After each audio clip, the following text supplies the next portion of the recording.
Member from Kitchener-Waterloo. Speaker, my question is to the Minister of Finance. It's interesting that the 2016 budget is called Jobs for Today and Tomorrow. What this government fails to realize is that people are actually seeing fewer jobs today, and according to this government's budget, fewer jobs tomorrow across Ontario. For the second year in a row, this government has failed to meet its job creation goals by more than 60,000 jobs. If the government had listened to the people of this province during the pre-budget consultations instead of undermining the process, they would have heard that Ontarians are struggling. And no, I'm not referring to the Premier's well-connected friends. I'm talking about the rest of Ontario who are having a harder time making ends meet and finding good-paying, permanent jobs. Minister, what do you say to the Ontarians that feel this Liberal government has left them behind once again? Thank you. Minister of Finance. Mr. Speaker, so let me clarify some things for my finance critic from the NDP. Ontario and Ontarians have produced 608,000 net new jobs since the depths of the recession. Ontarians are continuing to work hard, Mr. Speaker, and 320,000 additional jobs are being achieved over the next 36 months, all of which are primarily full-time, high-paying in the private sector. And I compliment the tremendous amount of work that's being done by the people of Ontario. And we did listen, Mr. Speaker. We went across the province as well. In fact, I compliment the member opposite, who actually provided some tangible ideas as to what we should do in this budget, which we included, Mr. Speaker. In fact, one of the direct funding of that attended the SCFIA said we need $3 billion more for bioindustrial innovation, and we put that on page 10, Mr. Speaker. There was an additional request for pregnancy and infant loss supports. And Thank you.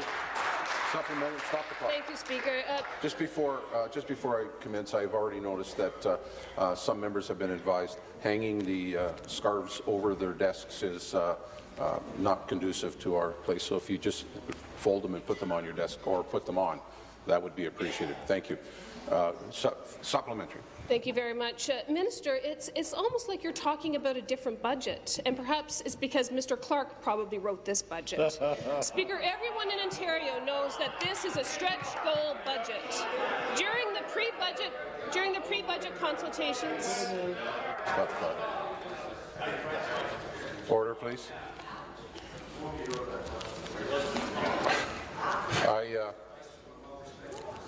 I'm standing, first of all, and second of all, let's just stop. Please finish. Speaker, everyone in Ontario knows that this is a stretch goal budget. During the pre-budget consultations, it became crystal clear to New Democrats that this government doesn't understand the priorities of Ontarians. Why else would a government fail to provide Ontarians with better health care, better jobs, and a stronger education system? Why else would a government sell off a revenue-generating asset like Hydro One and leave Ontarians stuck footing the bill? It just doesn't add up, Mr. Speaker. Minister, when will this government stand up for Ontarians and get the fundamentals right? Minister Finance. So the numbers speak for themselves, Mr. Speaker. We do aspire to do more and to do better for the people of Ontario. That I agree. In fact, we agree to be fair in the determinations of work we do. We continue to support tuition and our education by increasing funding. We're supporting our seniors and our health care by increasing funding there as well. And Mr. Speaker, we all went through the province. I reflected very seriously on the submissions made to SCFIA. Their priorities and their values are very much reflected in this budget, and I am very proud of that. And one of their requests was ensure that you continue to invest in our future. Ensure that you don't leave anybody behind. We're investing $160 billion over the next 12 years to support infrastructure and the needs of all communities across Ontario, some of it with permanent funding so that those municipalities can plan as well. Thank you, Mr. Speaker.